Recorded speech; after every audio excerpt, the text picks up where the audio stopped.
Dalam bulan yang ketujuh, datanglah Ismael bin Netanya bin Elisama. Ia keturunan raja dan perwira tinggi raja, beserta 10 orang, kepada Gedalia bin Ahikam di Mispa.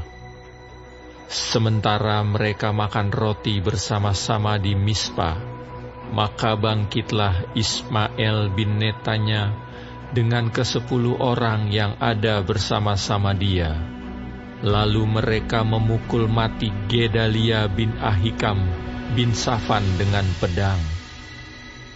Demikianlah Ismael membunuh dia yang telah diangkat Raja Babel atas negeri itu.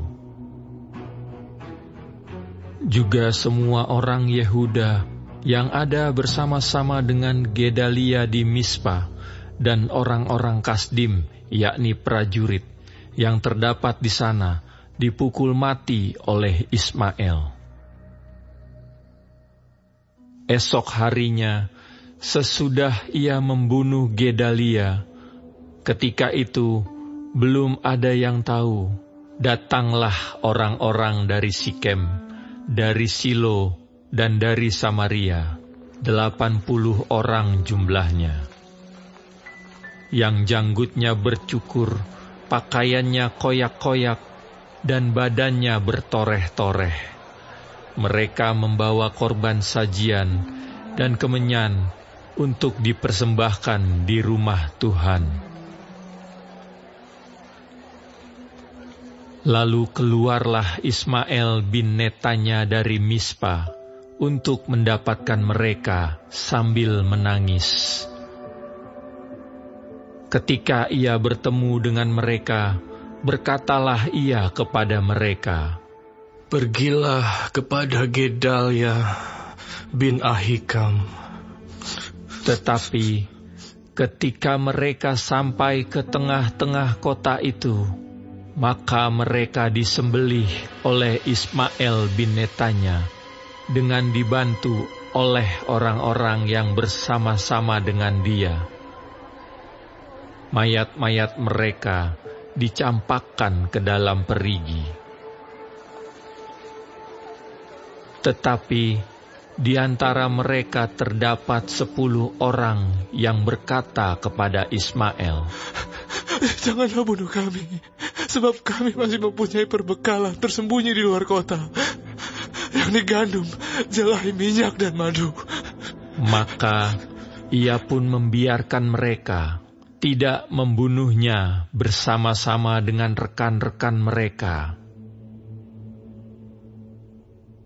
Adapun perigi, kemana Ismael melemparkan segala mayat orang-orang yang dipukulnya mati itu, adalah perigi besar yang telah dibuat oleh Raja Asa untuk menghadapi Basea, Raja Israel. Itulah yang diisi Ismael bin Netanya dengan mayat orang-orang yang mati terbunuh itu. Lalu Ismael mengangkut sebagai tawanan seluruh sisa-sisa rakyat yang ada di Mispa itu, putri-putri raja dan semua orang yang masih tinggal di Mispa, yang telah ditempatkan di bawah Gedalia bin Ahikam oleh Nebuzaradan, kepala pasukan pengawal itu. Ismael bin Netanya mengangkut mereka sebagai tawanan, lalu ia berangkat untuk menyeberang ke daerah Bani Amon. Tetapi ketika Yohanan bin Kareah serta semua perwira tentara yang bersama-sama dengan dia mendengar tentang segala kejahatan yang telah dilakukan Ismael bin Netanya, maka mereka pun mengumpulkan semua anak buah mereka. Lalu mereka berangkat memerangi Ismael bin Netanya. Mereka bertemu dengan dia di telaga yang di Gibeon.